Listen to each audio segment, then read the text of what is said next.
fiery horse with the speed of light, a clot of dust, and a hearty Hi-Yo Silver, the Lone Ranger.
With his faithful Indian companion Tonto, the daring and resourceful masked rider of the plains led the fight for law and order in the early western United States. Nowhere in the pages of history can one find a greater champion of justice. Return with us now to those thrilling days of yesteryear. From out of the past come the thundering hoofbeats of the great horse Silver. The Lone Ranger rides again. Come on, Silver. Let's go, big fellow. Hi-Yo Silver! Hi!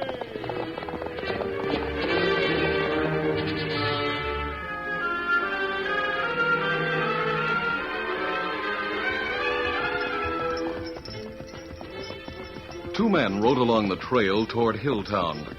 One of them, Bob Carter, was young, about 23. The other was an older, rougher-looking man named Buck Kimball. For some time, they rode in silence.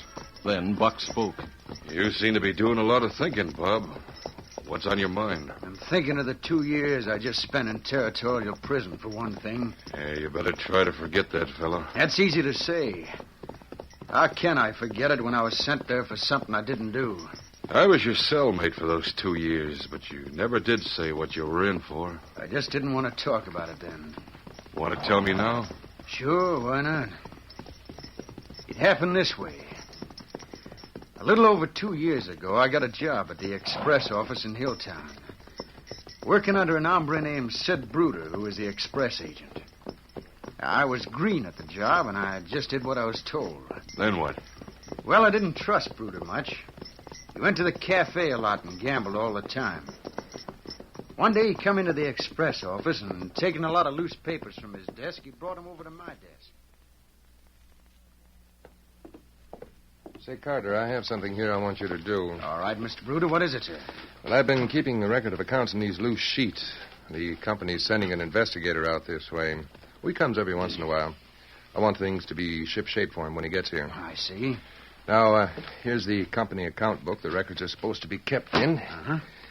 I want you to copy what I have on those sheets into this book. Oh, you write a neat hand, much better than I do. I want to make a good impression on the investigator. Sure. The sheets are numbered, so you won't have any trouble. Just copy the figures as I have them there. I've already checked them. All right. I'll be careful to copy them exactly. Be sure you do. I'll check the book against the sheets after you finish. He's coming here the end of the week, so has to be ready then. So I went to work and copied what he had on those sheets of paper into the book and gave it to Bruder for checking. Then what happened? Well, he said it checked all right. The end of the week, the investigator came. He was still going over the accounts when I left that evening.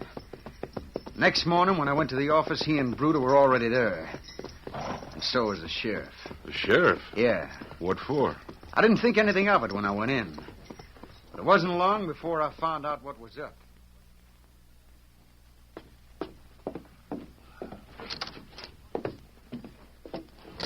Morning, Mr. Bruder. We're waiting for you, Carter. Howdy, Bob. Oh, hi, Sheriff. The express investigator asked me to come here. He wants to ask you a few questions, I reckon. That's right, I do.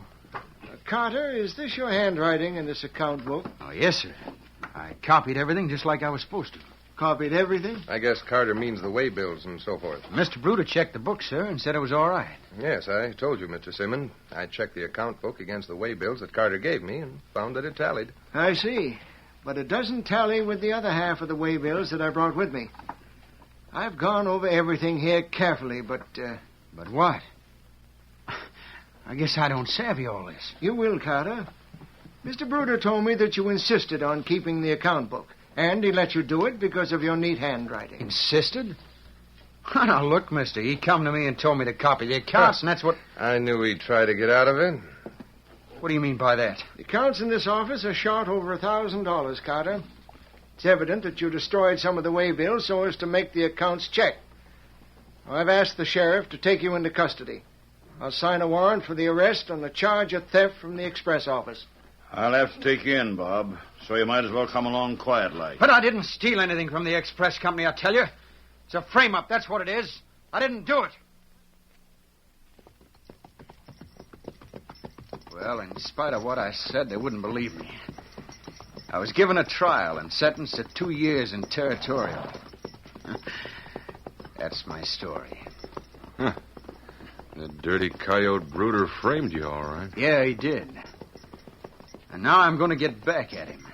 Somehow. Even if it means going back to jail for the rest of my life. Get up! Get up there! Up!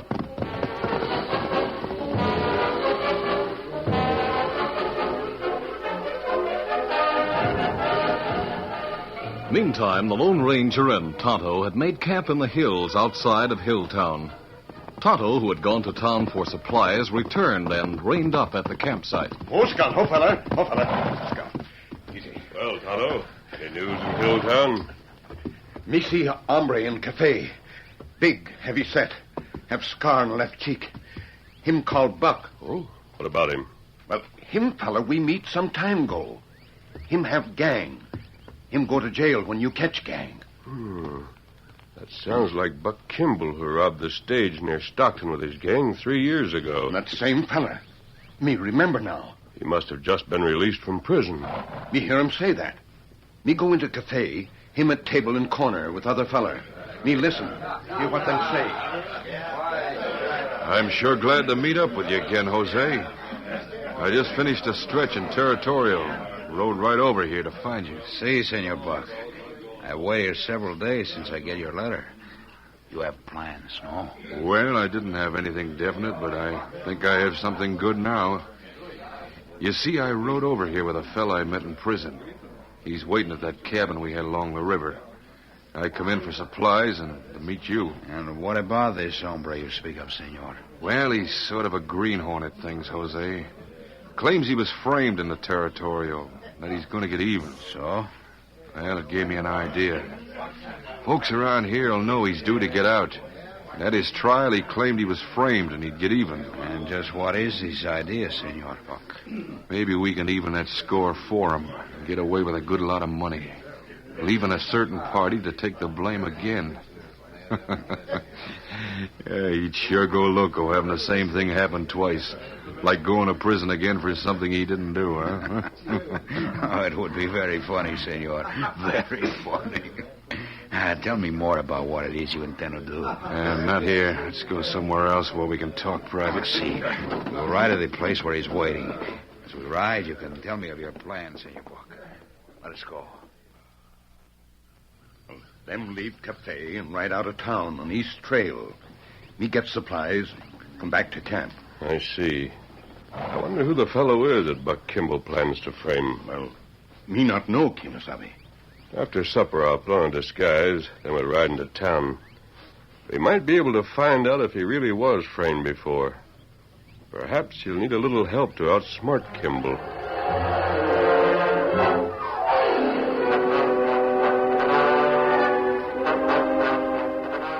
Later, the Lone Ranger in disguise arrived in town with Tonto and went into the cafe. They stood unnoticed at the back of the cafe, watching a card game that was in progress. Then, as the door to the cafe opened, the Lone Ranger heard remarks that caused him to gaze intently at the man who entered. Hey, look who's back in town. Yeah, he must have just got out of prison. Sid Bruder better watch himself now. Tonto, that must be the fellow Buck mentioned. That right? Hi, Carter. Glad to see you around again. What'll you have? I'm not particular. Anything you got. Sure, come on right up. Hey, look, there's a sheriff going over to talk to Bob Carter. Yeah. Let's listen to what he says. Hello, Bob. Hi, Sheriff. I guess it's good to be back in circulation again, isn't it? Yeah, it is, Sheriff. I'm wondering why you came back here to Hilltown. Any particular reason? What reasons I have, I'll just keep to myself, Sheriff. He sounds better, Tonto. I thought I ought to warn you, Bob, seeing as how I'm still sheriff here, and seeing as how me and a lot of others remember what you swore to do when you were sent. Warn me about what, for instance? Just to forget about trying to get even with Sid Bruder, that's all. 2 years in prison isn't the kind of treatment that makes an hombre forget anything, Sheriff. Have a drink? No, thanks. Just remember what I said, Carter. If you don't, you might wind up back there in Territorial for a long, long time. Yeah, you want another, Bob? No more, thanks. Yeah, there's the money for that one. Yeah, all right. So long. So long, Bob. Come on, Tonto. I want to talk to Bob Carter.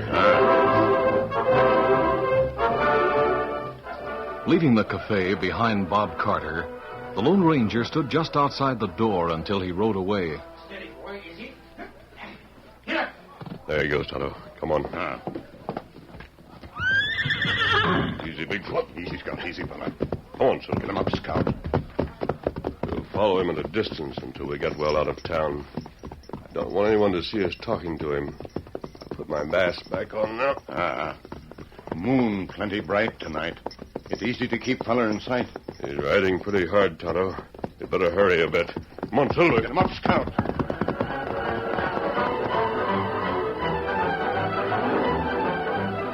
The Lone Ranger and Tonto followed Bob along the trail for some distance. Finally, a bend in the trail ahead hid him from their view. A few minutes later, they rode around the bend, but he was not in sight. Imasabi. Him not in sight now. That's strange. Here on the trail is straight for some distance. I wonder if he turned off. Well, maybe. Hold, Silver, hold. Scout. Easy now. Oh. That shot come from left, Kimasabi. From behind Boulder, over yonder. Yes, I know. That was just a warning shot. I got both of you covered, and the next shot'll count. It's easy to rush him, Kimasabi. What we do? We'll do as he says, Tonto. Put your hands up. All right, mister. The next move is yours. Don't move. I'm coming out there. Here. Now, masked owl hoot, huh? I saw you and that Indian come out and wait on the cafe porch for me to ride away. I guess Bruder must be plenty scared to go and hire a couple of gunslingers to follow me. We don't know anyone named Bruder, Bob. Though from what we overheard the sheriff say in the cafe, he's the man with whom you swore to get even. Sid Bruder is a dirty double-crossing coyote. If he didn't send you after me, then why did you come and why are you wearing that mask? You think because I've been in prison, I might want to tie up with outlaws like you. And you've got another thought coming. I don't aim to. Glad to hear it, Bob. I'm not an outlaw, and neither's my friend Tonto. That mask says different, mister. And I'm getting both of you before you get me. Forget the mask. We followed you because we want to talk to you. That's what you say. I've got the drop on you, and you can't talk your way out of it. Now, look, Bob. We came as friends, believe me. You claim Sid Bruder framed you into prison. Your bitter feeling against him is more or less natural. Say what you like, mister. But after I get through with you, I'm going to get even with Bruder. And you can count on that.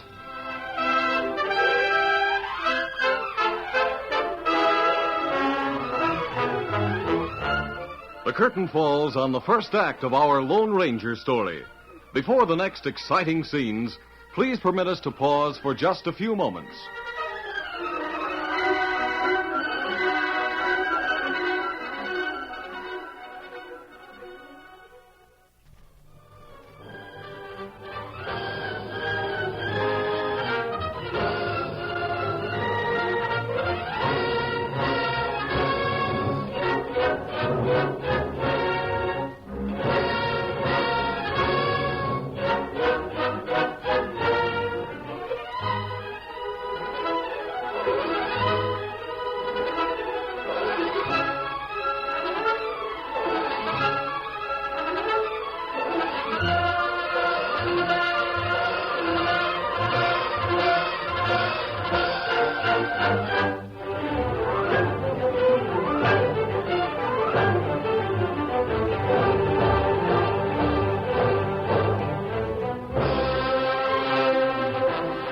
Now, to continue our story.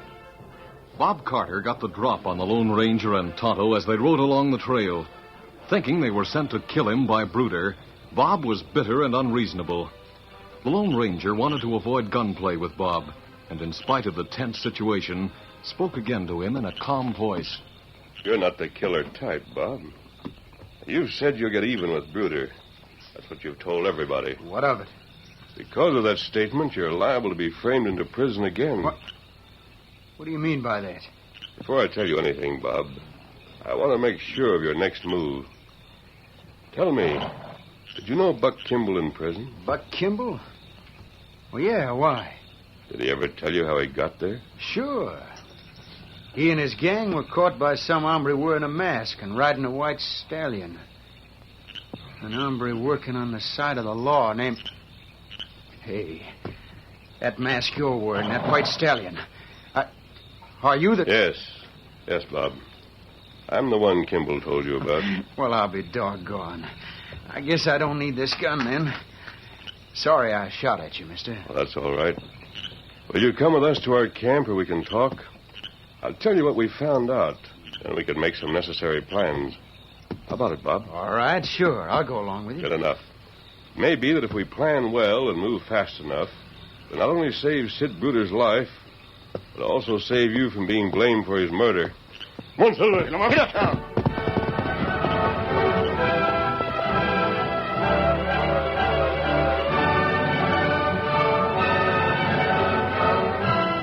At the Lone Ranger's camp, he told Bob what Tonto had overheard in the cafe when Buck talked to Jose. At first, Bob was upset and angry. Why, that sneaking crook. Planning to frame me all over again. I ought to go back and break his neck. Calm down, Bob. Buck Kimball is mean and tough. You'd be no match for him and that man, Jose. No, I guess you're right. Well, Buck came out to the cabin with this fella Jose and introduced him to me. Then the two of them left, saying they had some business to attend to. After they'd gone, I rode into town to the cafe. I see. That means they may be ready to carry through their plans tonight. They'll have to move fast. That's right. Maybe if we tell Sheriff... No, Tonto. No, that wouldn't do. Sheriff doesn't know us. And he might get the idea we were just paving the way for Bob to get back at Bruder. That's true. Then what we do? Yeah, what are we going to do? Frankly, I don't know why you want to help me at all. You told us your story, Bob. I'm inclined to believe Bruder did frame you. We'll find that out later. Even if you were guilty, you paid for it. Now it's up to us to prevent you from being framed again. That's right. You have a plan, maybe? No, nothing definite, Tonto. We'll discuss a plan as we ride toward town. All right, let's get the horses now and get started.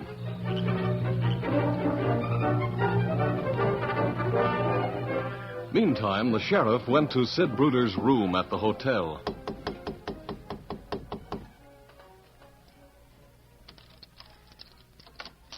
Well, Sheriff, come in. Thanks, Mr. Bruder. What brings you here?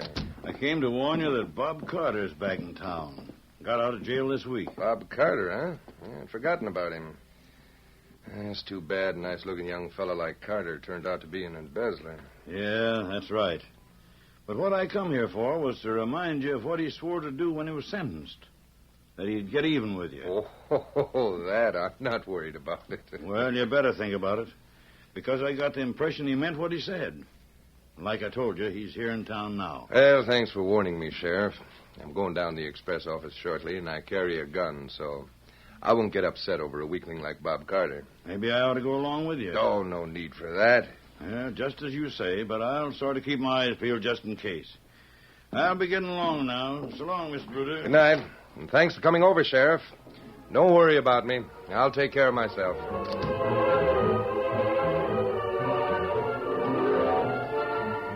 Leaving the hotel, the sheriff went to his office.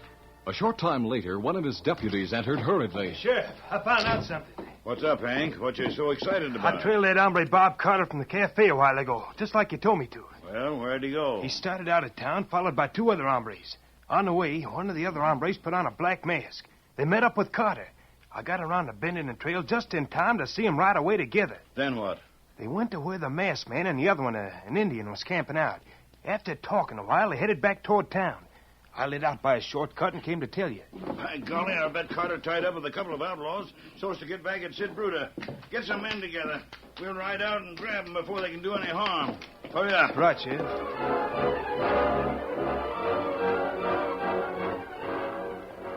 The Lone Ranger with Tonto and Bob rode along the trail toward town in the bright moonlight. As they rounded a bend in the trail near the town, they were confronted by the sheriff and his posse riding the other way. Look, he must hurry. Oh, posse. Hold Silver. Hold on.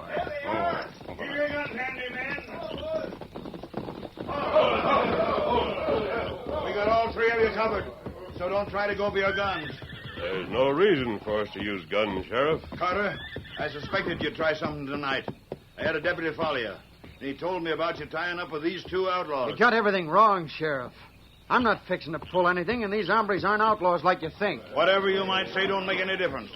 The fact that you swore to get even with Bruder, the fact that you're riding with this masked man and Indian, are reasons enough for me to take you to jail under suspicion. Don't let him talk you out of it. He was planning to get Bruder, all right. Let's take him to jail, Sheriff. Oh, wait a minute. You're making a mistake, Sheriff. Bob Carter told you we're not outlaws. That mask says you are, mister. Now stop the talk. Wait, here. Here, Sheriff. Look at this. A bullet. What about it? A silver bullet. Well, so it is. Made of silver. That don't mean anything to me. And perhaps this note will mean something. Note? I don't savvy this at all. Read it.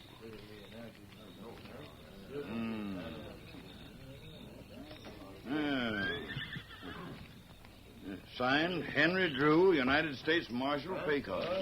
My Indian friend Tonto and I were on our way to Pecos. We stopped at camp near here for the night when we heard about the plot against Bruder. Well, this is the marshal's handwriting, all right. I get lots of notes from him. I guess if he knows you and trusts you, we can. Here you are. All right, thanks. You spoke of the plot against Bruder. That's why we came to stop Carter. Bob Carter doesn't intend to try to get even now, Sheriff. But we do know that two other men planned something against Bruder, knowing that everybody would immediately suspect Bob. Put up your guns, men. I'll take the responsibility. I don't know just what those men intend to do, but I feel that Bruder's life may be in danger. Also, I think they'll act tonight. Sid Bruder told me a while ago he was going to the express office. We better get to town right away. Come on, Silver. Get 'em up.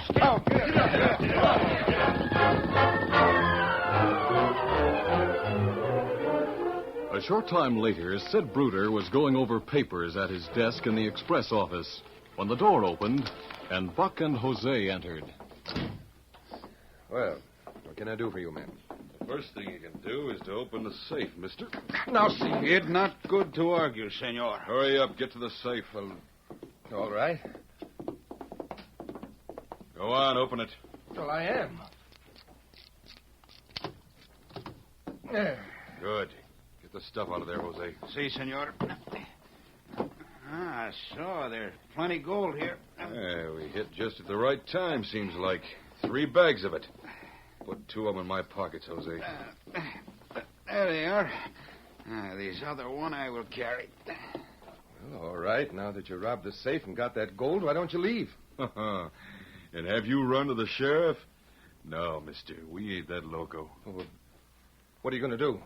He asked what we're going to do, Jose. Shall I let him guess, huh? Perhaps Senor Bruder has some more questions before we give him a bullet. You know my name. Look, take the gold, tie me up if you want, and then you can get away. Oh, no. You could describe us too well. If we drill you, they'll think our friend Carter did it. Carter? He sent you here. Maybe. After all, he did say he'd get even with you. Look, if he's waiting outside, call him in. I'll do anything. I'll admit I framed him. He can't let you shoot me down in cold blood. So Carter told the truth at that. You did frame him. I don't blame him for wanting to get even. But we will get even for him, eh, Senor Bug? It's time we get this over, no? Yeah, that's right. No, wait, don't do it. I'll clear Carter. I'll admit that I fixed the accounts. Listen to me. Funny thing is, Bruder, Carter will never know that. We're shooting you and leaving. Then he'll get the blame and go back to prison to hang. This is it, Bruder. No. Oh, fire. Someone shoot through the window. I get you, Bruder. Drop that gun, you. Caramba, he's the sheriff. I will not be taken. Me get him. Oh, my arm. Oh, shoot me. Sheriff, you all right? Just creased the back of my hand. Lucky Tonto was right next to me. Sheriff, thank heaven you got here in time. They were going to kill me. They robbed the safe. The gold is in their pockets. We were lucky to get here all right. I think they were sent here by Bob Carter. I'm sure of it, even though they said that they... lying. You know it, Bruder. Carter. Yeah, it's Bob Carter. Him and the rest of us were outside the door. We heard everything that was said in here, including you admitting that you framed Carter 2 years ago. If we hadn't come here, those two killers would have murdered you, Bruder. And Bob Carter would have been blamed for it. That masked man, where'd he come from? If I'd known he was around... Well, you know now, Kimball. Sheriff, I suggest you hold Bruder until the express company decides what they want to do with him. I'll hold him all right. And believe me, I'll recommend that the express company make Bob Carter express agent in Bruder's place to make up for what he went through. Do you really think they'd do that? Yes, I think they will, Bob. Come along, Tonto. We're through here. Adios, Bob. Adios. And thanks for everything, mister. That masked hombre sure had things figured out right, huh? And I still don't know just exactly who he is, though. One thing I do know, Sheriff. He's the man who put Buck Kimball behind bars with his gang. Sure did. Yes, sir. And what's more, he kept me from doing something foolish by trying to get even with Bruder. I reckon Buck can tell you who that masked hombre is. All right, Kimball. If you know, then speak up. What kind of a lawman are you anyway if you never heard of the Lone Ranger?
This is a feature of the Lone Ranger Incorporated, created and produced by George W. Trendle, directed by Charles D. Livingston, and edited by Fran Stryker.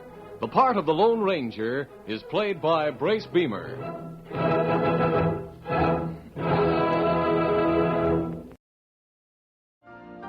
You've been listening to the OTR Gold Network. Find more classic radio at otrgold.com.